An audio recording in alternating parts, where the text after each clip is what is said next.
meus queridos e queridas, quero dizer que é um privilégio muito grande estar com todos vocês, com todas vocês. Repetir o que eu disse ontem, microfone é um negócio muito complicado, com ele eu posso dizer coisas boas, com o microfone eu posso dizer asneiras, com o microfone, se eu não me cuidar, eu desrespeito as pessoas. Então, por conhecer o poder que tem o microfone, eu peço a sua oração para que eu lhe respeite o tempo todo, para que eu lhe trate com muito amor, com muito carinho, com muito respeito, e para que com temor e tremor eu me proponha a transmitir a você aquilo que eu presumo pode vir do coração de Deus para o seu coração. O Ricardo está legal? O Ricardo era o garotinho que estava aqui à frente, as pessoas que estavam aqui mais à frente ficaram meio assustadas, eu acho que ele deu assim, tipo um desmaio, né? Ele está bem? Por que eu estou falando no Ricardo? Porque eu fiquei preocupado, talvez outras pessoas que estão aqui à frente tenham ficado preocupadas, mas eu vi uma cena assim que a mãe não deixou nem o meninozinho, quando ele começou a mexer, ela já foi abraçando, agarrou aqui, esqueceu de si, eu disse, vai cair nos batentes, né? Gente, coisa linda. Outra coisa que me veio à memória foi, eu sou visitante, eu estou de passagem, eu não pude fazer nada por ele. Não se impressione com quem passa, se impressione com quem chora com você, se impressione com quem abraça, está junto com você na hora da dificuldade, da aflição. Não se impressione com quem passa, se impressione com o seu pastor, que quando precisa lhe chamar a atenção, chama a atenção, quando precisa lhe consolar, consola, quando tem alguém da sua família no hospital, está junto de você. Então não se impressione com quem passa, se impressione com quem vive com você. Digo isso não só porque eu esteja de passagem, e não porque eu não queira abençoar e que Deus abençoe o seu coração. Eu digo isso porque tem muitos enganadores passando, e vocês se impressionando com enganadores que passam. E aí, por favor, ainda que o pastor me conheça, me apresente do jeito que apresentou, crie na sua cabeça a cultura de ter um filtro na cabeça e uma peneira na cabeça com quem passa, tá bom? Não estou dizendo isso para me proteger, até porque diante de Deus eu quero falar isso com temor e tremor, e quero ser muito honesto na minha vocação e na minha missão, mas para proteger o seu coração e a sua mente de enganadores e pessoas que dão 3 saltos, falam aí algumas coisas e você fica impressionado e finda sendo enganado. Segunda coisa que eu quero dizer para você, que esse é o meu jeito. Eu não vou lhe impressionar com a minha estética, não dá para impressionar. Aliás, a boina é mais para proteger do que ter uma boa estética. Eu tenho problemas de carcilomona e tal, então é mais para proteção do que qualquer outra coisa. Então não é para melhorar a estética. Eu não vou lhe impressionar com a minha voz. Eu sempre digo, quando não tiver o que dizer, grite para impressionar. Então eu não vou lhe impressionar com a minha voz, tá certo? Não vou lhe impressionar porque eu quero que você saia desse lugar impressionado e impressionada com Jesus Cristo de Nazaré e com o seu Evangelho. Se eu conseguir desaparecer para Jesus Cristo ser a marca da sua vida e marcar a sua existência, eu vou ficar muito feliz com esse momento. Eu estou com um sentimento que é muito raro, né? E aí eu me preocupo com ele, porque quando eu estou com esse sentimento, eu não sou um paciente terminal que vai morrer daqui a pouco, demora um pouco mais, eu estou com o sentimento de pregar para você como se eu fosse um paciente terminal que tem um tempo mais prolongado. Porque como eu não sei se eu vou ver você outra ocasião, eu quero dizer tudo aquilo que eu presumo seja o melhor que eu posso dizer para a sua vida hoje pela manhã.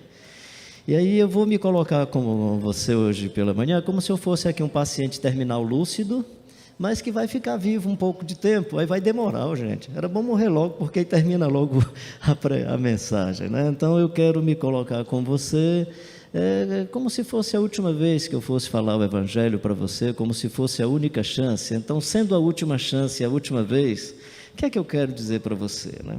E aí, pensando nisso, né? O Cid vinha me trazendo do carro, eu disse, Cid, eu vou conversar sobre o Sermão do Monte. Puxa vida, pastor, comprei o seu livro do Sermão do Monte. Então devolve, cara, porque aí não vai precisar tu ler de novo. Ele não vai ser bom porque eu escuto e lendo vai ser melhor. Então fica à vontade. Se você ia comprar o livro do Sermão do Monte, desiste que você vai ouvir muito do Sermão do Monte hoje pela manhã.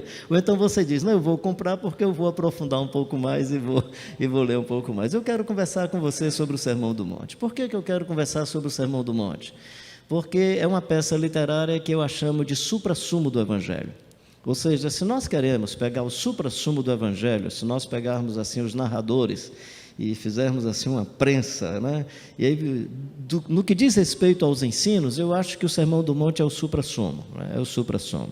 Claro que João tem outras óticas sobre Jesus que eu acho interessantíssimas, inclusive é o meu texto predileto dos 4 evangelistas, é o de João, porque ele não fala só dos ensinos de Jesus. Mais do que dos ensinos de Jesus, João fala de Jesus. No princípio era o Verbo estava com Deus e o Verbo era Deus. E o Verbo se fez carne e habitou entre nós, cheio de graça e de verdade, e vimos a sua glória, glória como do unigênito do Pai. Senhor, mostra-nos o Pai. Filipe, há quanto tempo tenho estado convosco e não me tens conhecido? Quem me vê a mim, vê o Pai. Como dizes tu, mostra-nos o Pai. Não crês que o Pai está em mim, que eu estou no Pai? As obras que eu faço, não as faço por mim mesmo, mas o Pai que está em mim realiza as suas obras. Creia pelo menos pelas palavras ou pelos milagres que eu tenho feito. João vai falando de Jesus. Mateus, Marcos e Lucas falam da multiplicação do pão e dos peixes, dos pães e dos peixes, não é? João fala da multiplicação dos pães e dos peixes não para falar do milagre, para dizer que Jesus é o pão da vida. João fala da ressurreição de Lázaro não por causa da maravilha e do ato espetacular do milagre da ressurreição do Lázaro, fala para dizer que Jesus é a ressurreição e a vida. Então, quem sabe, uma outra vez a gente vem para falar só do Evangelho de João, que é encantador. Mas eu estou dizendo que esse de quem João fala, o Mateus faz uma síntese dos seus ensinos para passar para nós. Então, por que é importante ler todos eles? Porque a ênfase de um é a pessoa dele, a ênfase do outro, os ensinos dele, que eu presumo é o que o Mateus está fazendo, é sobre os ensinos de Jesus. O livro de Mateus, se a gente dá uma observada, os hermeneutas falam muito sobre isso, e eu acredito dessa maneira, é um livro escrito por um judeu. Atribuído ao Mateus, alguns críticos dizem que não, mas assim, com certeza é um indivíduo de cultura judaica. Com certeza é alguém que mexe com impostos, com cobrança, com coisa dessa natureza. Na oração dominical, por exemplo, a oração do Pai Nosso, o médico Lucas diz: perdoa as nossas ofensas, assim como nós perdoamos a quem nos tem ofendido. O Mateus diz: perdoa as nossas dívidas, assim como nós perdoamos aos nossos devedores. Deve ser um cara que entende de cobrança de impostos. Então tem vários motivos para dizer que é ele, tá certo? Ele entende bem da cultura judaica. O Lucas vai fazer a genealogia de Jesus, apresenta uma genealogia muito natural, em Adão, depois Sete, vai até chegar em Jesus. O Mateus faz uma genealogia mais focalizada nos patriarcas do Antigo Testamento, que são conhecidos da cultura judaica, na realeza judaica, Abraão, Isaque, até chegar em Jesus. Mas, sendo um judeu e escrevendo possivelmente para uma comunidade judaica, ele não está interessado em dizer que Jesus é propriedade particular dos judeus. Aliás, aproveito assim para dizer que Jesus não é propriedade particular de ninguém, nem de protestante, nem de judeu, nem de ninguém. E ele deixa isso muito evidente. Quem primeiro percebe a revelação do Jesus Cristo de Nazaré no seu texto, o primeiro grupo que percebe é um grupo de sábios, chamados magos do Oriente. Eles não são judeus, eles reconhecem e vêm para os magos, aqueles sábios, vêm para reconhecer. O primeiro milagre é de uma mulher sirofenícia, não é de uma pessoa judia, e por aí vai. E termina o livro dizendo: façam discípulos de todas as nações, batizando-os em nome do Pai, do Filho e do Espírito Santo, porque o seu texto é um texto para nos alcançar aqui em Vila Velha. Não é um texto para os judeus, é para os judeus, dizendo aos judeus que Jesus não é somente deles, e que Jesus é também, na linguagem aí do Novo Testamento, é dos gentios, desses outros que não fazem parte da descendência abraânica. Então, ele é um texto muito, assim, no meu entendimento, muito encantador. E esse texto, ele tem um ciclo, né? Ele é um texto que você tem a genealogia de Jesus, o nascimento de Jesus, você tem o batismo e tal, e logo em seguida, no capítulo 4, no final do capítulo 4, você tem Jesus chamando os seus discípulos. Se você pegar, por exemplo, o capítulo 4, 23, não é? Percorria Jesus toda a Galileia, pregando o evangelho do reino, ensinando nas sinagogas e curando toda sorte de doenças e enfermidades. Tem uma espécie de síntese do ministério de Jesus. O seu ensino era proclamação, a sua mensagem era proclamação, era ensino, a dimensão pedagógica, o didásculo, né? E era também a dimensão diacônica, curava toda sorte de doenças e enfermidades. E tem a lista dos seus discípulos. Então ele chama os discípulos, capítulo 5, 6 e 7, que é a peça literária do Sermão do Monte. Ele diz a que os discípulos são chamados. A que os discípulos são chamados? É sobre isso que eu quero conversar com meus queridos e queridas hoje pela manhã. A que nós fomos chamados? E aí ele termina o livro dizendo: agora façam discípulos de todas as nações, batizando-os em nome do Pai, do Filho e do Espírito Santo. Então ele chama os discípulos, diz a que eles são chamados e diz: agora vocês podem ir fazer discípulos de todas as nações. Como é que a gente identifica que a peça literária termina no capítulo 7? É simples, se você ler capítulo 5, 6 e 7, o texto diz: vendo Jesus as multidões, e assim que começa o capítulo 5, vendo Jesus as multidões, subiu ao monte. E aí vem o meu constrangimento, né, nesse momento aqui hoje pela manhã, porque o texto lá diz assim: subiu ao monte e como se assentasse, aproximaram-se os seus discípulos, ou seja, Jesus, que é Jesus, fica sentado para conversar, para ficar igual a todo mundo. E eu fico aqui em pé, né? Se bem que eu em pé e sentado não vai fazer muita diferença, mas assim, só para dizer que esse texto, toda vida que eu leio esse texto, que estou falando assim num púlpito, cara, me dá um constrangimento. Vendo Jesus as multidões, subiu ao monte como se assentasse. E como se assentasse, aproximaram-se os seus discípulos, ele passou a ensiná-los. Capítulo 7, lá no final, vai dizer assim: tendo Jesus acabado de proferir tais palavras, as multidões estavam maravilhadas da sua doutrina, porque ele ensinava como quem tem autoridade, não como os escribas e os fariseus. Então é por isso que a gente sabe que é aí que termina o texto. Tendo Jesus acabado de proferir tais palavras. Que palavras? As palavras e os ensinos que estão no capítulo 5, 6 e 7. Então, tendo colocado você dentro da peça literária, deixa eu fazer alguns acordos com você aqui hoje pela manhã. Meu propósito é falar das virtudes, dos relacionamentos, e vou deixar disciplina de espiritualidade para a noite, que está no capítulo 6. Então, de fato, será assim uma visão mais panorâmica, pontuando algumas coisas que eu considero importante para para que você possa fazer um autodesafio da sua própria vida, da sua vocação, da sua missão, fortalecer algumas dimensões que já estão dentro de você, alguns compromissos que você já tem. E, quem sabe, ampliar alguns outros compromissos, algumas outras percepções, aguçar em você a possibilidade, por exemplo, de melhorar os relacionamentos, se porventura você está vivendo alguma situação onde o relacionamento não está marcado por uma engrenagem que flui bem, tem algumas areias na engrenagem, algumas interrupções, algumas dificuldades. Então, na verdade, a intenção do meu coração é essa, e à noite falar um pouco sobre a nossa intimidade com Deus.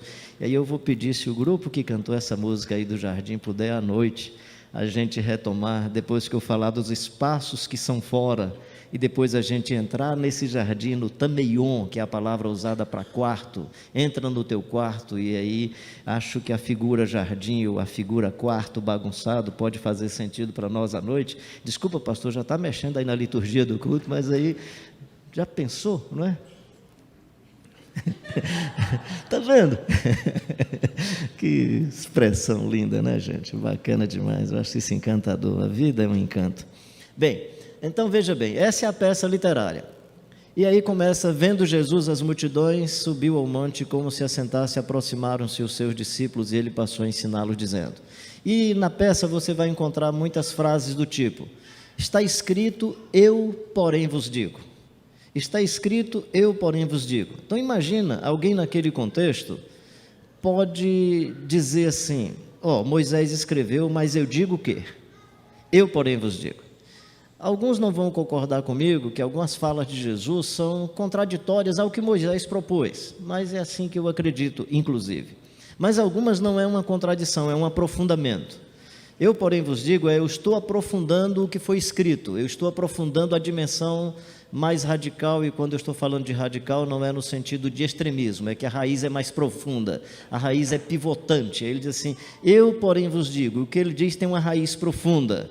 Então, há uma manifestação inusitada nesses três elementos. Vendo Jesus as multidões, subiu ao monte, como se assentasse, aproximaram-se os seus discípulos. Por que que na leitura ou na narrativa do Mateus é monte e não uma planura ou um lugar plano, uma planície, como diz o Lucas? Eu presumo que não é uma questão geográfica, até porque tudo indica que Mateus não está falando de um único ensino de Jesus. Mateus está escrevendo um texto cerca de 35 anos depois que Jesus foi crucificado e ressuscitou. Ou seja, depois de 35 anos, Mateus senta para fazer uma peça literária. E quando ele vai fazer a peça literária, presumo que ele pega vários ensinos de Jesus e coloca nessa única peça. Do ponto de vista da elaboração do sermão, eu acho que é do Mateus. Os ensinos são de Jesus, mas a elaboração é do Mateus. Ele está elaborando uma peça literária. Quando ele vai fazer a peça literária, ele quer cativar os corações. Ele quer atrair pessoas para entender bem o seu texto. E ele sabe com que público ele está lidando. Ele está lidando com um público que conhece a história que Deus falou no monte com o Abraão, que Deus falou no Monte Sinai com Moisés, que Deus falou com Elias. E é toda uma cultura onde Deus está falando no monte, não é um lugar plano. Presumo então que essa expressão, subiu ao monte, é uma tentativa literária onde o Mateus quer fazer uma ponte cultural religiosa com os judeus para dizer: Deus vai falar outra vez. Depois, eu gosto da tradução que diz: e como assentar-se, não é e assentando-se, como está em João capítulo 4, e quando assentou-se, os seus discípulos saíram para comprar pão. Jesus deve ter sentado assim de um jeito: eu vou tirar uma soneca, eles vão comprar pão, não querem bater papo. Nesse texto diz: e como assentar-se. Tudo indica que é um jeito que os rabonis, os grandes mestres, se assentavam, que as pessoas olhavam: ele quer dizer coisa importante para a gente. O modo como Jesus assentou, os discípulos foram cativados a se aproximarem. E como assentar-se, aproximaram-se os seus discípulos, e ele passou a ensiná-los dizendo. E aí, esse que está sentado e esse que está falando no lugar onde Deus vai se comunicar outra vez, pode dizer: está escrito, eu, porém, vos digo. Para mim, essa tríade, ela chega a ser dramática e convida, tanto a mim quanto a você, quando estiver em casa, que abrir esse texto, dizer assim: deixa eu escutar direito, deixa eu ler com muita atenção o que é que Deus quer dizer para mim. O que é que Deus quer conversar comigo? Eu leio esse texto assim. E eu tenho esse texto desde a minha mais tenra infância. Eu tinha menos de 11 anos, não faz muito tempo. E eu tinha menos de 11 anos quando eu memorizei o Sermão do Monte. Eu brinquei ontem à noite aqui com vocês, eu estou me sentindo muito em casa, né? Ei, pastor, você consegue ler a Bíblia com essa letra desse tamanho? Não, é porque, graças a Deus, está no coração e na memória. Cearense com a cabeça desse tamanho, não der para memorizar um texto, é melhor arrancar a cabeça do cearense, né?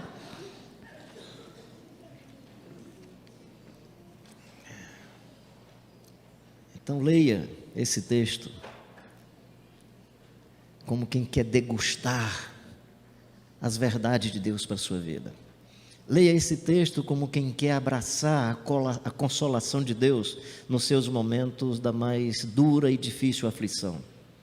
Leia esse texto como quem está precisando de uma exortação para abraçar melhor o seu filho e a sua filha querida. Leia esse texto com aquele sentimento de quem precisa tratar melhor aquela senhora que trabalha lá na sua casa, fazendo a comida, lavando as louças, limpando a sua casa, e que às vezes é tratada de maneira desrespeitosa. Leia esse texto como alguém que precisa dar um bom dia mais gracioso àquele cidadão que está lá na segurança lá do seu apartamento, o rapaz que trabalha ali, que pega ônibus, que vive uma dificuldade muito grande, que está precisando de uma palavra de consolação e que vê você passando com a Bíblia na mão e fica na expectativa de que você é uma pessoa de coração bom, dilatado, cheio de bondade, cheio de amor, e quando menos espera, você é quem mais o desrespeita. Leia esse texto como um ser humano que está precisando na vida ser mais parecido com Jesus Cristo de Nazaré e cumprir o grande projeto da sua vida, que é ser transformado de glória em glória até a imagem de Jesus Cristo, Filho de Deus. Vendo Jesus as multidões, subiu ao monte, como se assentasse, aproximaram-se os seus discípulos e ele passou a ensiná-los, dizendo... E aí Jesus vai usar uma expressão que é traduzida para nós por bem-aventurados ou felizes, depende da tradução, mas nos principais manuscritos está a palavra Macários, que é de bem com a vida, em paz com a existência, desfrutando do shalom de Deus, felizes, macarianos, né? Eu estou escrevendo um texto que são os macarianos, incríveis invasores do planeta Terra. Quem sabe aqui está cheio de macarianos e macarianas disfarçadas. São seres que vieram para invadir o planeta Terra, para inocular na mente dos humanos substâncias não materiais, que a gente pode chamar de virtude, mas aí é outra conversa. Mas assim, só para dizer que eles são os macarianos, né? Felizes, os de bem com a vida, realizado com a vida, felizes com a existência, a despeito das contradições da existência, eles estão em paz, eles estão tranquilos, eles não são capazes de se manifestarem como um ser anti-vida, anti-Deus. Eles não são capazes de tirar a vida, eles não são capazes de se expressarem de forma violenta, eles não são capazes de transpirarem truculência, eles transpiram amor, eles transpiram generosidade, eles são cheios e cheias de ternura, a despeito de todas as situações em seu entorno. Felizes, felizes. E aí Jesus vai falar de algumas coisas interessantes, algumas coisas que dizem respeito a uma felicidade interior. E eu não dependo do meu contexto e do meu entorno para viver essas dimensões, porque elas estão na minha interioridade. São valores e virtudes que eu posso decidir por elas. São valores e virtudes que invadem a minha alma e ninguém pode roubar de mim. E a primeira delas é impressionante. É impressionante. Porque você chega em algum lugar, o cara diz assim, olha, eu sou pobre, eu não tenho poder político, não tenho boa conta bancária, mas eu sou rico espiritualmente. Interessante, Jesus não está dizendo que feliz é o rico espiritualmente. Ele está dizendo que feliz é o pobre, em espírito ou de espírito, inclusive da espiritualidade. O que Jesus está dizendo para nós tem a ver com o caminho de uma espiritualidade que se manifesta a partir do esvaziamento. Tende em vós o mesmo sentimento que houve também em Cristo Jesus, pois sendo em forma de Deus, não teve por usurpação o ser igual a Deus, antes esvaziou-se, humilhou-se. A espiritualidade começa pelo caminho do esvaziamento, meu querido e minha querida. No Evangelho é a única espiritualidade onde você só existe espiritualmente bem se esvaziou-se de tudo, se esvaziou-se de si para ser cheio de Deus. Felizes os pobres de espírito. Por que é pobre de espírito? Porque ele é pobre na sua interioridade e na sua convicção interior, porque não confia na conta bancária. Ele não se acha gente porque tem um cifrão na testa. Ele não se acha gente porque ele tem o poder de influência social, de mobilizar a sociedade, seja para interesses seus, seja para interesses coletivos. Ele não tem esse poder. Ele acha que ele não tem esse poder de decidir politicamente, que nem na mesa da casa, nem no espaço da igreja, nem na sua sociedade. Ele não acha que tem poder nenhum, ele é pobre de espírito. Ele não confia nem na fé. Aliás, é título de um filme, né? Fé demais não cheira bem. Então, nem fé ele tem. Até porque no Evangelho a grande beleza não é ter uma grande fé, é ter a fé do tamanho de um grão de mostarda. Porque no Evangelho as coisas não dependem do tamanho da sua fé, depende da grandeza do seu Deus. Então, se você tem uma pequenina fé, não é só uma frase de efeito, é uma verdade. Se você tem uma pequenina fé depositada nas mãos de um grande Deus, a vida vai continuar legal. Então, felizes os homens e as mulheres que, por estarem vazios, inclusive da fé, confiam exclusivamente em Deus. Essa é uma das grandes virtudes básicas para a gente entender os demais ensinos do Jesus de Nazaré. Isso é uma dimensão da interioridade. Alguém pode ter dinheiro? Pode, por favor. Poder político também, poder social Davi tinha. E mesmo assim ele diz, eu sou pobre e necessitado e o Senhor Deus cuida de mim. Quem diz eu sou pobre e necessitado é alguém que tinha poder político, que tinha influência social, que tinha poder econômico, mas na sua interioridade ele tem essa virtude do esvaziamento total de si. Escreve na sua juventude, possivelmente é um texto da juventude: o Senhor é o meu pastor e nada me faltará. Tem uma tradução em inglês, eu vou só aportuguesar, não é, que é: o Senhor, por ser o meu pastor, eu não sinto falta de nada. A ideia não é as coisas não faltam, a ideia é Ele é suficiente. E é tão verdade que o próprio texto diz: Ele me faz repousar em pastos. E quem conhece o mundo da agricultura, o mundo da pecuária, sabe que uma ovelha, um cordeirinho, só fica em pasto verdejante deitado quando ele já está com a barriguinha cheia. Pastos verdejantes, deitado, eu vivo a beleza da suficiência da existência. E por que eu não sinto falta de nada? Porque eu tenho Deus e Deus é suficiente. Essa é a grande virtude. Os pobres de espírito não são aqueles, aliás, são aqueles que, por serem vazios de tudo, estão cheios de Deus, invadidos por Deus. E essa é uma virtude que não depende de uma pressão externa. Ninguém pode me proibir, não tem lei para proibir que eu seja uma pessoa invadida por Deus. Felizes os pobres de espírito, felizes os que choram. Olha só, gente, a tristeza pode durar até o anoitecer, mas a alegria vem ao amanhecer. Esse texto vai dizer uma outra coisa, bem mais plena e mais completa: eu posso ser feliz ainda que chorando. Felizes os que choram. Eu só desconfio, desculpa essa palavra sem desconfio, parece que eu estou, pelo menos na minha cabeça é certeza, mas é uma forma simples de dizer, que esse choro aqui é um choro que nem todo mundo tem. É um choro inusitado. Eu não sei como é que você foi quando criança e adolescente. Eu era aquele meninozinho atrevido. Aí, se na hora lá do intervalo da sala de aula havia um entreveiro com eu e um colega, e o colega me dava um murro e a turma apartava a briga, eu chorava, não era por causa do murro, não. Eu chorava porque não tinha dado o murro no outro menino. Se eu não descontasse, se eu não me vingasse, me dava uma raiva. Então, você tem o choro porque não se vingou. Você tem o choro chamado choro de crocodilo, que é pega a presa e vai destruindo enquanto derrama lágrimas, né? Choro de crocodilo é aquele que vai matando o outro chorando, né? Cara, aquele cara tem choro de crocodilo, né? Então você tem um choro que é humano e muito natural, que é perder uma pessoa querida, você chora, isso sinaliza a sua sensibilidade. Você tem o choro porque viu alguém sofrendo, passando uma dificuldade, o que é muito humano, e todos os seres humanos deveriam desfrutar desse tipo de lágrima. Eu presumo que esse choro aqui é outro, porque é o choro inusitado, que tem um vínculo, um link extraordinário com o Consolador. Felizes que choram porque eles serão consolados. Eu presumo que esse choro é o fascínio e o encanto que eu e você temos para sermos cheios do Espírito Santo. E isso é virtuoso, isso é virtude inusitada. Já viram aquele texto de Lucas?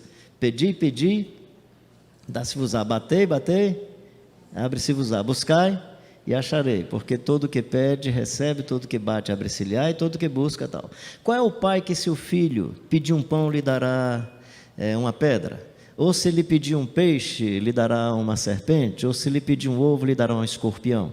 Se vós que sois maus, olha que final bonito desse texto, se vós que sois maus, sabeis dar boas dádivas aos vossos filhos, quanto mais o vosso Pai Celestial dará o Espírito Santo àqueles que lhe pedirem. Já percebeu que em Lucas esse texto, pedi, pedi, batei, batei, buscai, buscai?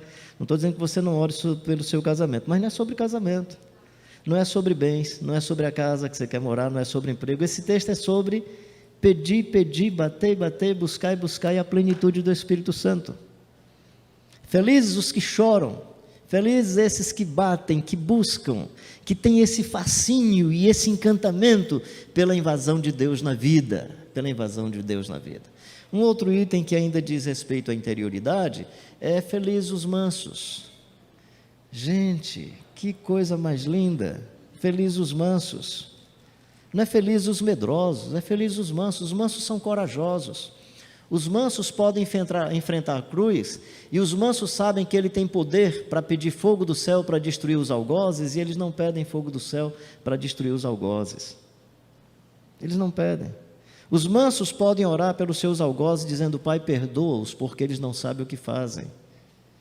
Gente, eu lido, ontem à noite eu estava falando aqui, eu lido com garotos em conflito com a lei, e eu percebo o quanto que o Evangelho transformou essas vidas. Eu sou amigo, falei ontem à noite aqui, eu sou amigo de um cara que é caçador. No exército, o caçador é aquele que atira a longa distância. Esse meu amigo, o melhor tiro dele é 530 metros, num objeto mais ou menos assim do tamanho de uma tampa de garrafa. Esse camarada encontrou-se com Jesus de Nazaré, e ele diz assim: Carlinhos, eu deixo de usar arma, eu evito usar arma, porque eu não erro o tiro, eu mato. E depois que eu encontrei Jesus, eu não existo mais para matar, eu existo para propiciar a vida para as pessoas. Então quem está falando não é um cara de 1 metro e... Era 61, agora é 59, vai, né? Fazer o quê, né? Estou falando de um cara que é treinador de sniper. Eu estou falando de uma pessoa que é lutador de jiu-jitsu e foi campeão agora em Fortaleza, porque a sua decisão foi: não vou machucar meus adversários. Então, nesse tema ele foi campeão, porque na última luta ele podia machucar o colega. Ele foi numa igreja de periferia comigo no sábado, disse: Carlinhos, amanhã vai ter um campeonato, eu vou ser campeão. Aí disse: mas eu só quero ser campeão se for não machucando ninguém. Sabe quem fez isso com esse moço? O Evangelho. O Evangelho converteu o tiro. O Evangelho converteu uma luta que é corporal e tem poder de machucar.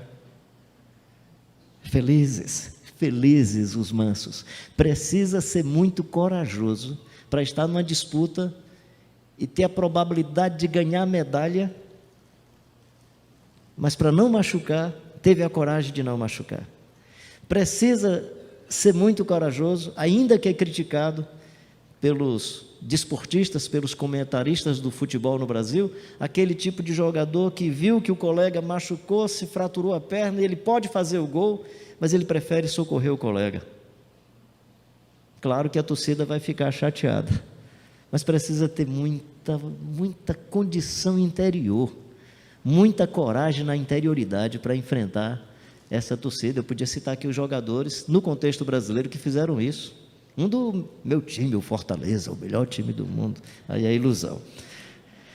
Felizes que têm fome e sede de justiça. Olha que coisa interessante essa expressão, porque é felizes os pobres, felizes os mansos, felizes os que choram, felizes os misericórdios. Na justiça não é felizes o justo, porque só Deus é pleno em justiça. Na justiça é felizes os que têm fome e sede, os que têm fascínio e desejo pela justiça. Feliz o pai e a mãe que, quando vai lidar com o filho ou a filha, não lida de maneira injusta. Feliz você, o gerente, o executivo, que quando vai lidar com uma pessoa que não tem a mesma probabilidade ou a mesma possibilidade de dialogar com você no mesmo nível, e aí você humilha. Felizes os que têm fome e sede de justiça. Felizes os homens e as mulheres que, olhando para a sociedade, para o nosso contexto e para a nossa conjuntura, respeitam e acolhem aqueles e aquelas que, por motivos históricos, por motivos conjunturais, perderam os direitos de acesso ao transporte público, perderam o direito de acesso a um banheiro, por exemplo, perderam o direito à pavimentação para se darem melhor para chegar no lugar que eles precisam chegar. E a grande sacada do Evangelho é exatamente a equidade, onde os últimos são os primeiros são os últimos, os maiores são menores, os menores são maiores. Tem esperança para mim no Evangelho? As crianças que não pagam a conta são prioridade. Lá na nossa comunidade o pessoal não deixa eu perder a oferta. Tem um amigo meu, pastor, meu querido Alcimota, que já faleceu. Ele disse: pessoal, não deixa mais o pastor Carlinhos pedir oferta não, toda vida que ele pede a gente não consegue pagar as contas da semana seguinte. Que eu digo: você que tem dinheiro, por favor, coloca mais dinheiro aqui. Agora você, meu irmão, minha irmã, que é necessitada, põe a mão e leva. Porque no Evangelho é para que quem tem muito não fique com sobra e para que quem tem pouco não sinta falta. E digo, ó, se você não tiver coragem de tirar, pede a gente depois do culto. Se você está passando uma grande necessidade, não diga que nós somos seus irmãos, se você não pode contar para a gente a sua necessidade e se nós não podemos lhe socorrer.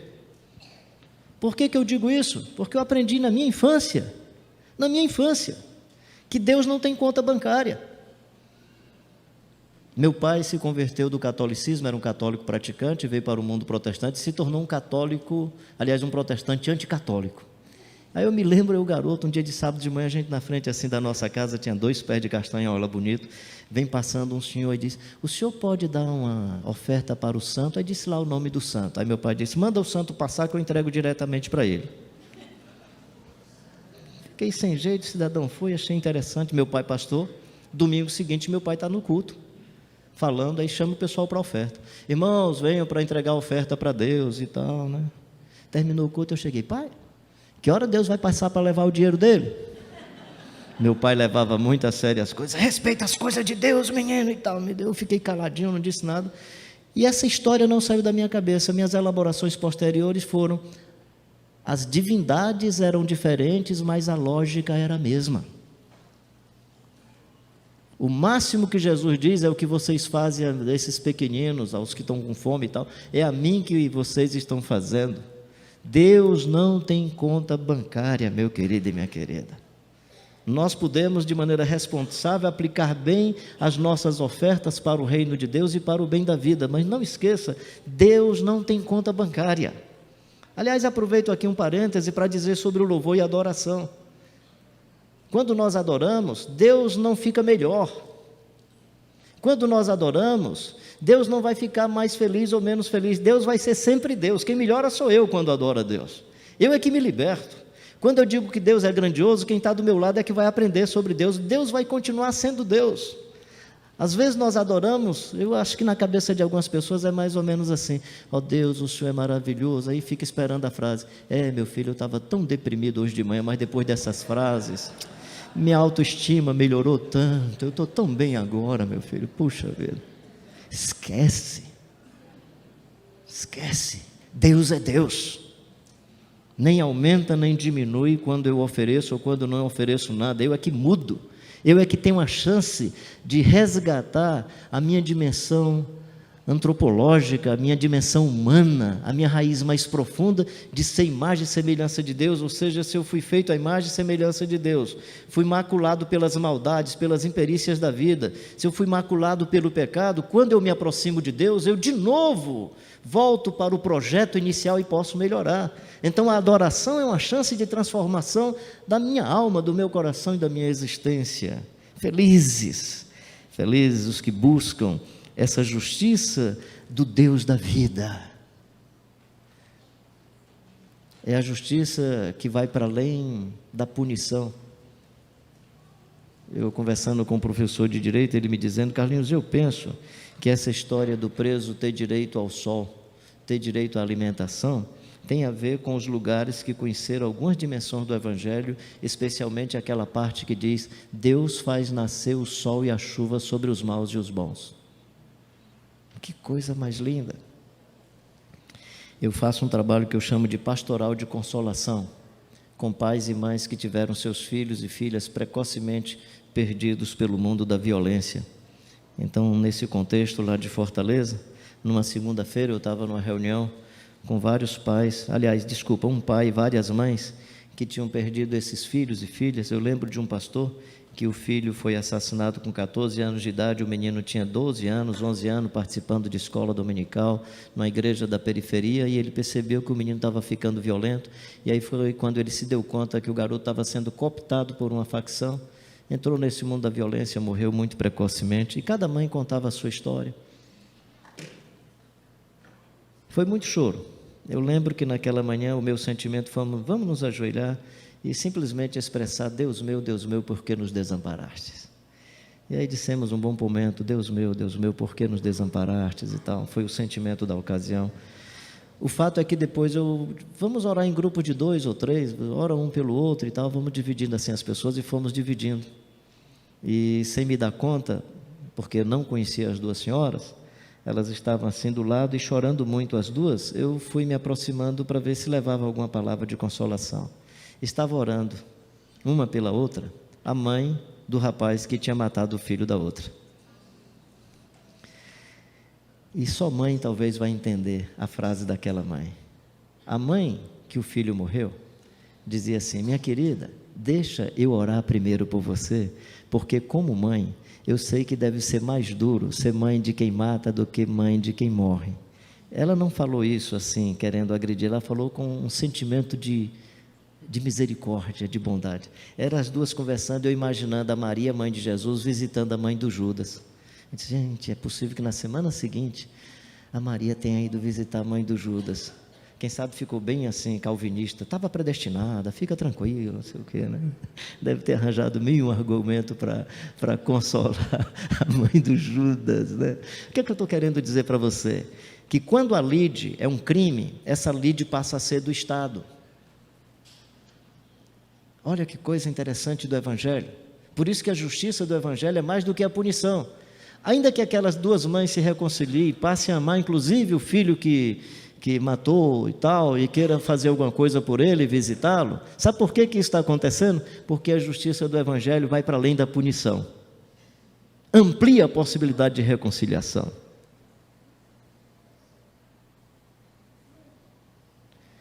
Nesse livro, A Oração Nossa de Cada Dia, eu conto a história de uma mãe que perdeu 2 filhos muito precocemente, um por causa de uma enfermidade e um por um entrevero tal, e o cara matou o filho da senhora, né?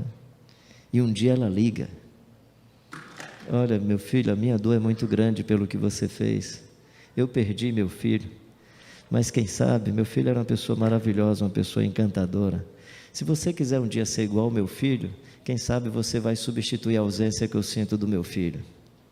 Gente, precisa ter Jesus, o Evangelho, precisa ter muita estrutura interior para viver essa dimensão da vida. Felizes os puros, as puras de coração, os limpos de coração. Felizes os pacificadores, as pacificadoras. Felizes os diplomatas da paz. Você é seguidor do Jesus de Nazaré, seguidora do Jesus de Nazaré. Você é filho, é filha do príncipe da paz? É? Então, você precisa ser um diplomata da paz.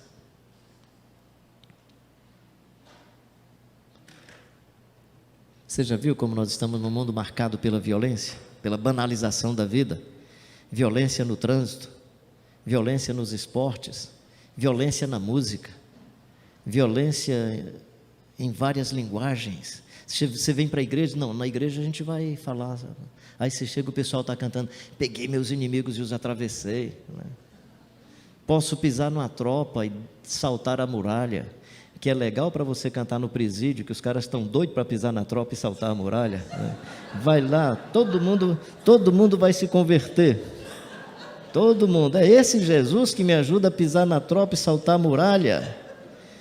Que Jesus é esse, gente, que você conheceu? Quem pregou sobre esse Jesus para você? Leia o Evangelho, leia João, leia Mateus. Olha a história de Jesus, gente. Ah não, Jesus mandou os discípulos pegar a espada, mandou para brigar. Se era então, cada um como era, só 2. Compraram 2, ele já chega. Continua lendo o texto, não acaba aí não. Aí aparece um momento lá que o Pedro pega que ele comprou, que alguém comprou, e corta a orelha do soldado. Aí Jesus diz: guarda isso, Pedro, isso não vai prestar para nada, isso não é para briga não, camarada. Pega a orelha do soldado, coloca no lugar, sabendo Jesus que as mãos dos caras semelhantes àquele que estava com a orelha cortada seriam os algozes que estariam ferindo Jesus, e Jesus, com as suas mãos graciosas e maravilhosas, cura o moço e diz que ele está ali não para ferir, mas para dar vida, e vida em abundância. Esse é o Jesus que eu conheço do Evangelho.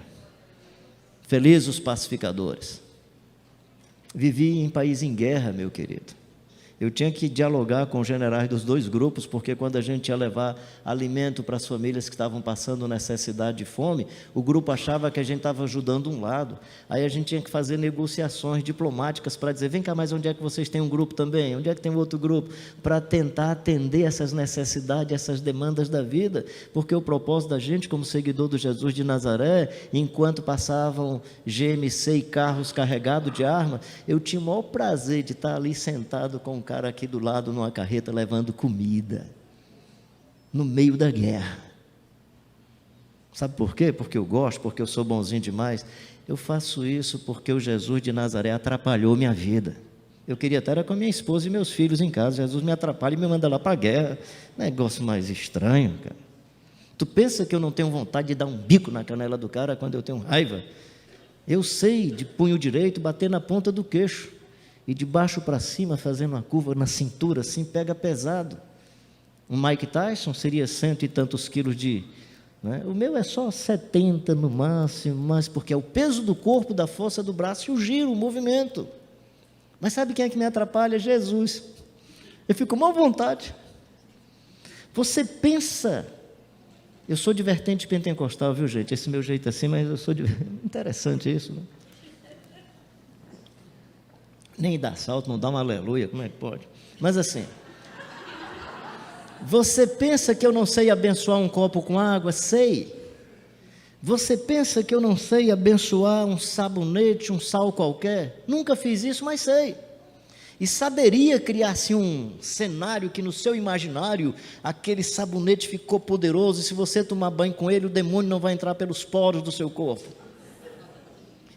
E com a minha capacidade numérica, eu conseguiria comprar 1 quilo de sal, transformar em 20 pacotinhos de 50 gramas, e quando alguém colocasse R$1, eu ia dizer, você tem uma fé muito pequena. Ou seja, enquanto o comerciante vai vender 1 quilo de sal por R$34 e ganhar aí um percentual, digamos, de 50%, eu ia ganhar mais do que, sei lá, 10.000% com 1 quilo de sal, ia fazer R$20, R$25, no mínimo com 1 quilo de sal. Sei fazer isso, gente. Sabe por que eu não faço? Porque Jesus não deixa. Porque Jesus me atrapalha. Jesus ganharia uma nota, cara. Ganharia uma nota, Jesus não deixa. E o pior não foi isso. Eu estava em Apodi, no Rio Grande do Norte, pregando uma vez e fiz essa mesma colocação que eu estou fazendo aqui para vocês. Terminou um culto, um adolescente chegou, disse, pastor, o senhor só não sabe fazer, o senhor ia ganhar muito dinheiro, porque o senhor com essa cara de Frei Damião ia ganhar uma nota. Ah, moleque.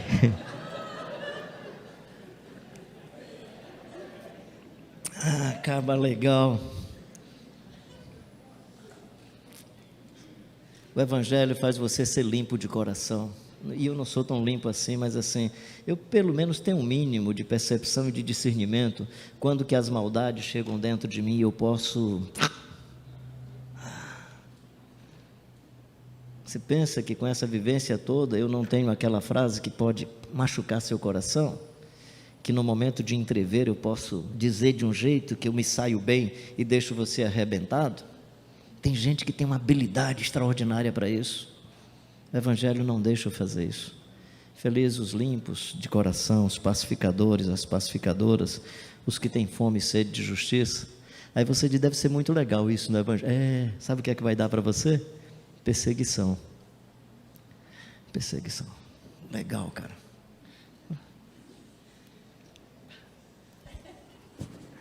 Bom demais, não é não? Ah, meu Deus do céu, o Evangelho é muito bacana, cara. Sabe o que é que vai dar? Perseguição. Bem-aventurado quando vocês forem perseguidos. Bem-aventurado quando vocês forem perseguidos. Você pensa que a minha vida é tranquilona, que não tem gente xingando. E olha, nesse contexto brasileiro de polarização, você não vai me ver falando a favor de ninguém. Eu sou um cara tranquilão, prego o Evangelho, anuncio Jesus, e mesmo assim, por causa de alguns temas, ficam achando que você é desse lado, daquele lado. Esquece. Existem 2 lados, meus queridos. O mundo que está aí nessa perdição toda, e o outro lado é Jesus e ponto final. Aí você fica do lado e do outro do mundo, esquecendo Jesus e o Evangelho. Não significa que ter Jesus não tenha implicações sociais, políticas e econômicas. Por favor, não estou falando de alienação. Eu só estou dizendo que nós podemos, inclusive, pensar diferente e nos amarmos. Nós poderíamos, inclusive, discutir temas e nos amarmos e nos respeitarmos. O único lugar onde a democracia poderia ser discutida sem que a gente se tornasse inimigo, deveria ser, pelo menos, naqueles que se dizem seguidores e seguidoras do Jesus de Nazaré. Ou você acha que aqui entre nós, no dia que tiver um clássico, Flamengo e Fluminense, Corinthians e São Paulo, qualquer clássico desses por aí, e aí o pastor diz, a gente vai botar um telão aqui, mas vamos fazer o seguinte, vai ficar uns policiais aqui no meio, os irmãos que são do Flamengo desse lado, os do Fluminense desse lado, e quando terminar, por favor, 20 minutos antes, sai só o pessoal, aliás, sai o pessoal primeiro da torcida e tal, e depois, ou não dá para a gente, espera aí, gente. Felizes os perseguidos por causa da justiça, porque assim perseguiram os profetas que foram antes de vós. Deixa eu dizer então uma coisa que eu considero muito importante, pelo menos para a minha vida, como perfil humano. Você quer um perfil humano no Evangelho para seguir? É o Jesus de Nazaré. Você quer algum outro perfil que não seja o Jesus? Os profetas. Não é o monarca, não é o sacerdote. O perfil humano que sinaliza quem somos é o profeta, é o Jeremias, é o Isaías, é o Abacuque. Esses e aquelas que não tinham rótulos ou títulos. Esses são os que nós precisamos ter a mais profunda admiração. Por favor, não estou dizendo que eu sou profeta, mas eu estava numa casa de família, o pessoal me acolheu, me hospedou e tal. Aí na hora do almoço a senhora disse, pastor Carlinhos, é muito legal a gente acolher profeta. Eu disse, puxa vida, se é que eu sou profeta, eu vou começar a orar por vocês. Ela, por quê? Eu digo, porque a Bíblia diz que quem acolhe profeta e quem dá um copo d'água a profeta vai receber galardão de profeta. Ela, pois é, eu digo, pois é, mas galardão de profeta é chibatada e cadeia. Então,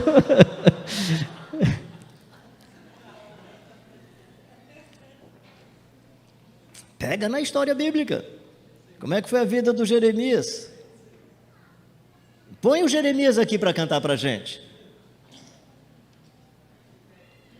Não cabe não, gente, nesse mundo gospel, as músicas do Jeremias, porque é lamento e choro, porque faz parte da vida lamentar e chorar, faz parte da vida a morte e a doença, faz parte da vida as complexidades da vida. Aliás, se você não quiser passar por sofrimento, faça a oração de Jó, peça para não ter nascido, simples.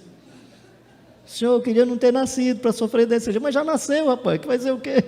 Nasceu, começou um processo de morte, e todo processo de morte é doloroso, seja por conta das pessoas perto da gente que se vão, que sofrem, seja pelo seu próprio sofrimento. Felizes, felizes. Pastor, tem mais 10 minutos? Quantos? 10? Dá para ir só um pouquinho mais? Que eu quero entrar no outro aspecto. Depois das virtudes, queria falar sobre relacionamentos humanos, e com isso eu vou tentar encerrar. Vou ver se eu sou bem objetivo nessa dimensão, porque presumam que não dá para a gente pensar nessas outras dimensões, se primeiro não nos revestirmos das virtudes. Felizes os pobres de espírito, porque deles é o reino dos céus. Felizes os que choram, porque serão consolados. Felizes os mansos, porque herdarão a terra. Felizes os que têm fome e sede de justiça, porque serão fartos.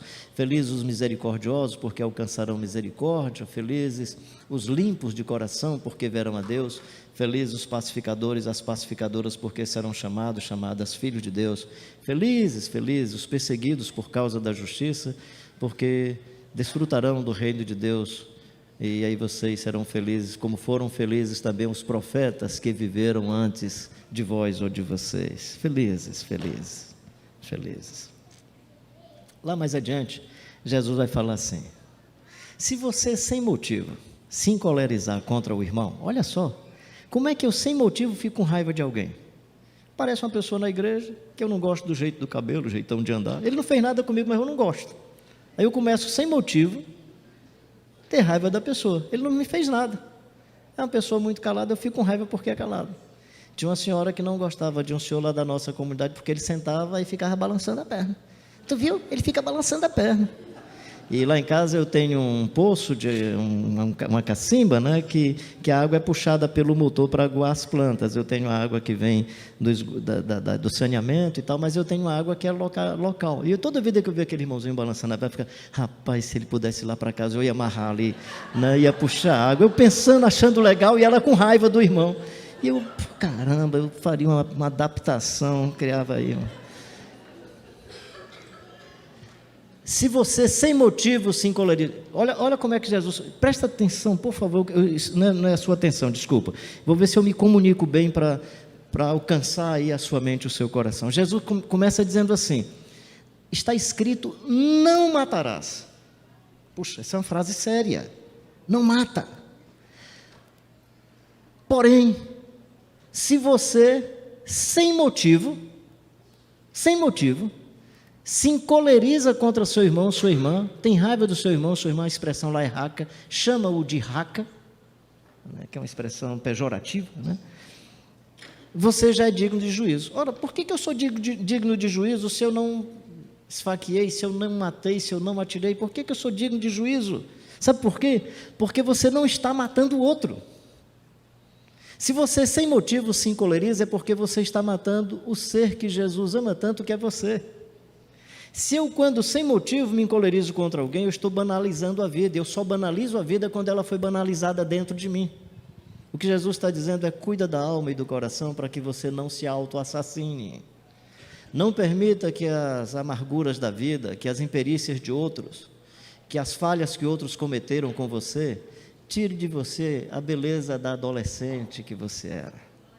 Tire de você a beleza de amor que morava no seu coração.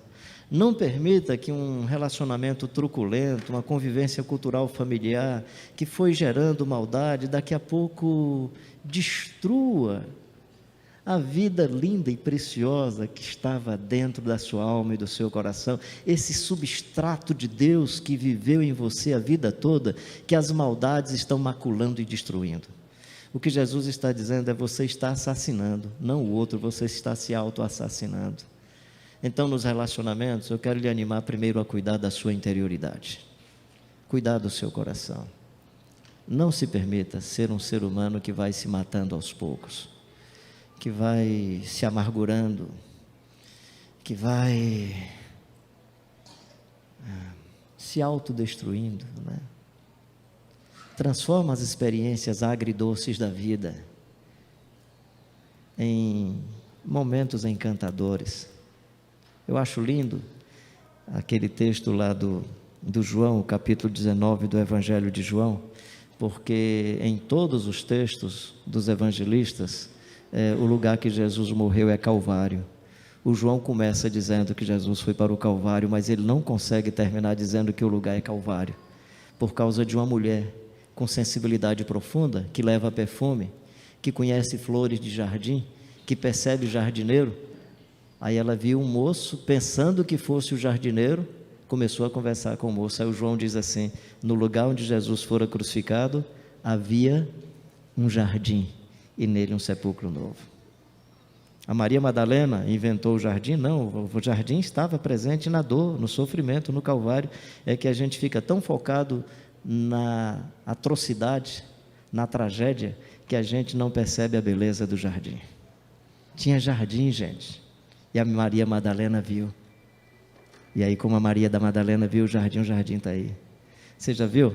O Senhor Jesus, na noite em que foi traído, o Senhor Jesus, na noite da tragédia, transforma a tragédia num ambiente de socialização dos bens, partiu o pão, transforma a tragédia numa expressão de graça e graciosidade e gratuidade, partiu o pão, a despeito da tragédia.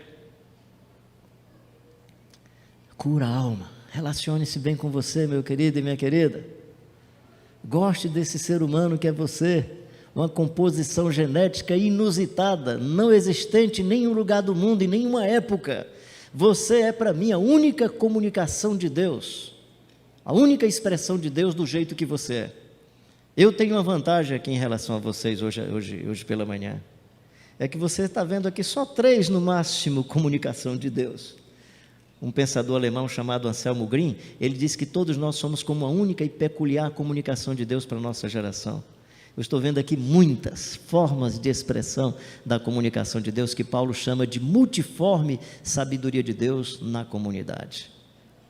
Depois, não é só cuidar de você. Se você perceber que o irmão tem alguma coisa contra você, e você vai levando a oferta no altar, deixa ali a tua oferta e vai se reconciliar com o irmão. Ele está falando que é uma coisa processual, eu vou primeiro a oferta, aliás, vou primeiro o irmão, depois eu vou para a oferta. Não, o que ele está dizendo é, não há nada mais sagrado na vida do que a reconciliação com meu irmão e irmã.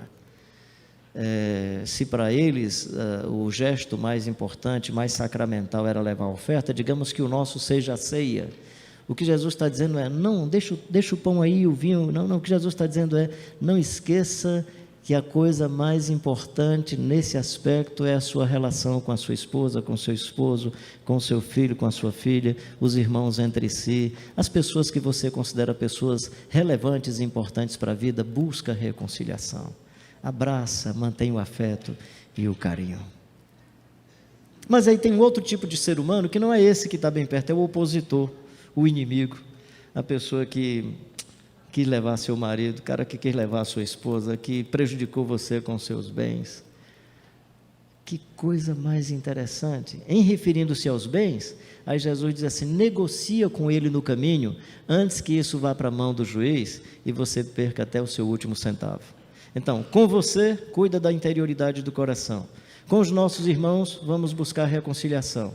Com o cidadão comum, vamos buscar negociação enquanto caminhamos. Possivelmente é um entrevero material no texto, porque diz, e vai pagar até o último centavo. Com os nossos inimigos e opositores, o que é que ele diz? Ora por eles. Gente, mas é difícil orar pelo opositor se eu não conheço o texto. É difícil orar por quem vive me xingando ou xingando você, porque talvez você não leu o texto direito. Olha o que é que o texto diz. Para que você seja semelhante ao Pai Celestial, o filho do Pai Celestial, que faz nascer o sol e a chuva sobre os maus e os bons. Você ora não pelo que vai acontecer com o outro, você ora pelo que vai acontecer com você. Sabe por quê? Porque quando você tem inimigo e opositor, em geral, eu não vejo beleza nele, eu não vejo bondade, eu só vejo ruindade. Aí quando eu olho para inimigo e opositor, eu estou olhando para uma fossa, porque eu só vejo os dejetos e as lamas que estão na pessoa. Aí eu me transformo com propriedade de fossa, eu passo a ser uma cisterna que recebe dejetos. Daqui a pouco meu coração está numa fedentina, porque eu estou me alimentando dos dejetos de quem faz a maldade comigo. Quando em oração eu me aproximo de Deus, eu estou me aproximando de uma fonte. E aí Jesus diz, quem crê em mim, como diz as Escrituras, do seu interior fluirão rios de água viva. Quando você tiver pessoas que estão machucando você, ora por ela, olhando para Jesus, para que você não se encha de amargura e maldade, para que você não se encha de espírito de vingança e perversidade, tanto quanto a outra pessoa tem contra você. Você não precisa vencer o inimigo, você precisa vencer o mal que se instala dentro de você. Jesus venceu porque Jesus não se permitiu invadido pela maldade. Essa é a vitória que vence o mundo. A vitória que vence o mundo é a vitória que não me permite usar as armas da maldade e da perversidade. Essa é a vitória que vence o mundo. E aí com os perversos, como é que eu faço? Com os perversos, se ele manda você andar 1 milha, vai com ele 2. Se ele pede a túnica, entrega também a capa.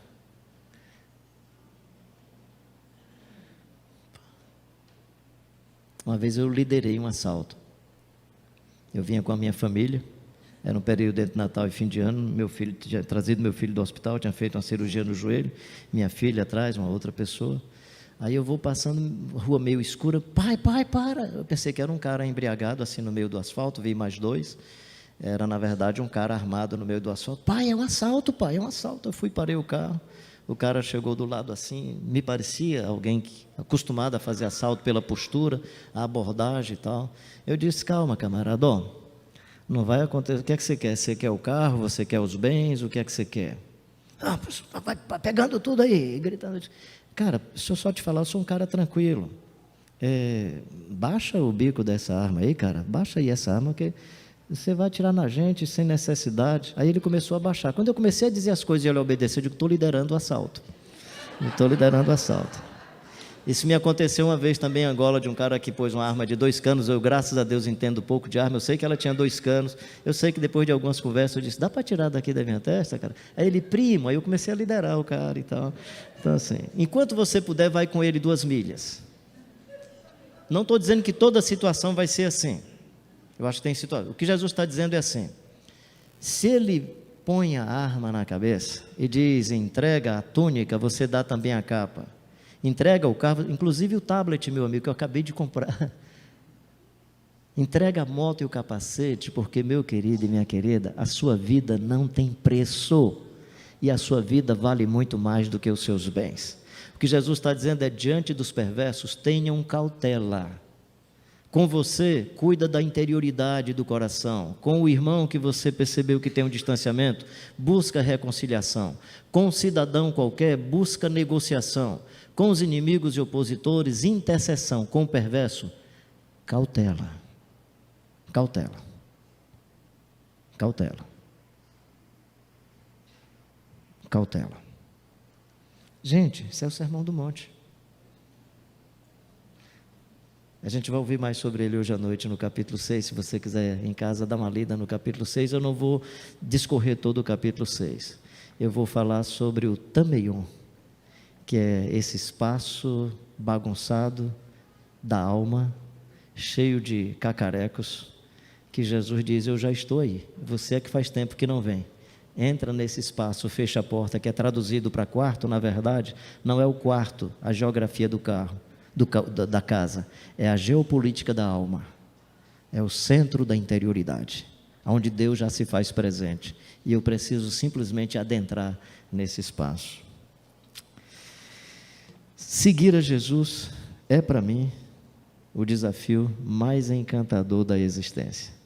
Pensa num camarada que se morrer não, vai morrer, que quando morrer, se colocarem uma plaquinha lá dizendo assim, era um seguidor do Jesus de Nazaré. Pensa num camarada que vai morrer sorrindo e feliz. Já combinei com a minha família que se alguém colocar essa placa e eu não estiver sorrindo, eles têm a liberdade de cortar os lábios assim, porque o meu grande projeto da vida, o meu grande fascínio da existência é seguir o Jesus de Nazaré. Porque quando eu olho para as pessoas da história da humanidade, Teresa de Calcutá, João da Cruz no mundo católico, que perguntam para eles, por que vocês foram assim? Nós fomos cativados por Jesus. Quando eu olho para a história, Martin Luther King, batista norte-americano, e a filhinha dizia, pai, se estão dizendo que vão matar o senhor, por que o senhor vai continuar nessa luta que o senhor está? Porque eu sou um seguidor do Jesus de Nazaré. Quando você vai para a história do Dietrich Bonhoeffer, que resistiu ao nazismo do Hitler, aí você vai encontrar um ser humano que diz, só estou nisso porque eu tenho Jesus de Nazaré. E aí quando você vai para a história do Gandhi, que nem era crente protestante, nem era católico, mas tem uma frase inusitada, no vosso Cristo eu acredito, eu não acredito é no vosso cristianismo. Aí quando eu escuto essas pessoas da história da humanidade falando isso, e aí tem um cearensezinho lá, o que é que esse cara vai querer na vida mais do que ser ou não um seguidor do Jesus de Nazaré? Meu desafio para você, meu querido e minha querida, seja um pai que é seguidor do Jesus de Nazaré. Puxa vida, eu estou vendo tantos pais e tantas mães, eu posso contar uma historinha, encerro? Ela está me vindo da cabeça, eu não vou jogar fora não, eu disse que eu estou um paciente terminal, antes que eu dê o último suspiro, deixa eu contar essa historinha para vocês. 1991, comprei pela primeira vez o meu primeiro carrinho 0 km, era um Gol, azulzinho. Um dia de sábado, todo feliz com o meu carrinho, paro num local na cidade de Fortaleza, no bairro da Aldeota, não percebi que os caras que estavam construindo o edifício estavam naquela parte onde eles jogam o cimento para depois colocar cerâmica, alguma coisa, chapiscam a parede, né, para criar uma aderência para a cerâmica. E aí não percebi, saí, fui fazer minhas coisas, quando eu cheguei meu carrinho estava cheio de cimento seco, eu passei a mão assim, o sol quente, o cimento já estava seco, fui correndo em casa cheguei, coloquei no jardim, peguei uma mangueira, e não consegui tirar o cimento todo, na hora do almoço, eu, minha esposa, meu filhinho, minha filhinha, uma sobrinha minha, e comentei sobre isso, e que na segunda-feira eu ia levar meu carro numa oficina de polimento, para dar um jeito, tal. Fui tirar aquela sonequinha, aquela siesta assim, depois de almoço, mais ou menos 3h30, minha filhinha fazendo barulho, tentando me acordar e tal, até que me acordou. Quando eu acordei, ela: que é isso, filho, você nem me deixou dormir direito. Ah, pai, tem uma notícia legal para ti, pai. O que é? Eu e a Dedé lavamos o teu carro, pai. Eu disse: foi mesmo, filho? Foi. Tiramos o cimento todinho, pai. Eu disse: como assim, Kelvin? Vem ver, pai. Eu e a Dedé, nós pegamos uma faca de mesa, pegamos a mangueira, subimos no carro. Gente, quando eu olhei o carro, ela disse que eu conto essa história rindo, mas ela disse que na hora eu fiquei, foi com a cara muito assim amarelada, trancada, né? Dei um abraço na Kelvinha: querida, que legal, vem cá, Dedé. Vocês são maravilhosos, a gente vai comemorar hoje à noite. O pai, que é mais forte, não conseguiu lavar o carro, vocês conseguiram, parabéns, a gente vai comer uma pizza hoje à noite e tal. Quando ela está presente nos cultos que eu conto essa história: pessoal, eu estou com a loja de lavar carro, se vocês quiserem, leva o seu carro. De fato, digo com toda honestidade, eu celebrei, mas eu celebro muito mais hoje, porque tudo indica, pelo menos é essa a confissão dela, quando tinha 13 anos de idade: pai, eu penso, hoje eu sei, quando ela um dia conversando comigo, hoje eu sei o valor da pintura de um carro, eu sei o que é que eu fiz, e a maneira como você me tratou, pai, eu acho que é por isso que a gente tem essa amizade que a gente tem, por isso que a gente tem a confiança, eu abro meu coração para ti e tal. Outra coisa que essa minha filha tem: ela é capaz de servir a qualquer pessoa, em qualquer hora, em qualquer circunstância, em qualquer momento, em qualquer lugar que ela esteja. Ou seja, eu teria inibido esse desejo de servir, porque o mais forte não era a tecnologia que ela utilizou, era a capacidade de servir, de querer ajudar, de querer apoiar o pai numa ocasião. Imagina só se eu tivesse inibido isso, imagina se eu tivesse valorizado mais a pintura do carro do que a amizade com a minha filha. Imagina se você valoriza mais 1 litro de gasolina e não pode ir porque vai gastar mais 1 litro de gasolina, tem que deixar não sei aonde, não pode deixar na porta. Cara, seus filhos e filhas valem muito mais do que a pintura do seu carro, valem muito mais do que aquela taça que ele, sem querer, porque o braço está crescendo, o menino está na adolescência, aí bate nas coisas, vale muito mais do que os objetos que estão na mesa, valem muito mais do que aquela sala que você arruma para impressionar a mente e os olhos de quem chega. Por favor, às vezes não é só para impressionar, é para tratar com amor. Eu entendo plenamente disso, eu entendo muito bem dessa cabeça que a estética é mais interessante. Por favor, não é disso que eu estou falando, eu só estou dizendo: cuidado, para que essas coisas periféricas da vida não sejam os instrumentos que inibem a beleza do amor que tem dentro de você, o substrato de Deus e da vida de Deus que habita em você, que é templo do Espírito Santo, de tal forma que você possa transpirar e respirar a beleza do Evangelho. O médico disse que vai dar uma injeção se eu não morrer, então vai fazer, como é que chama? Uma eutanásia, um negócio aí qualquer, então é melhor eu parar para vocês almoçarem, que aí morre só eu e não vocês. Que Deus abençoe a sua vida, de todos e todas, meus queridos e queridas. Desculpa, assim, eu ter me estendido tanto, mas é que eu queria abrir o coração e falar tudo, pelo menos que está na cabeça e no coração. Se eu falar a partir daqui agora é invenção, porque tudo que eu tinha já veio assim num pacote para colocar para você. Eu acho que o anjo está chegando lá em cima: pai, eu já abençoei, já fiz tudo, agora é por conta dele, é melhor eu ficar calado para não dizer bobeira.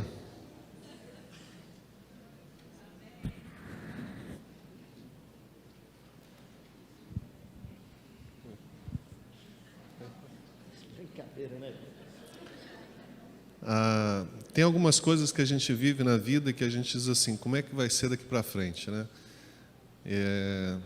Eu falei assim: como é que eu vou me levantar daqui? Como é que eu vou dar esse primeiro passo? O que eu vou falar? E eu acredito que seja isso que Jesus disse ali na cruz: está consumado. Vamos orar.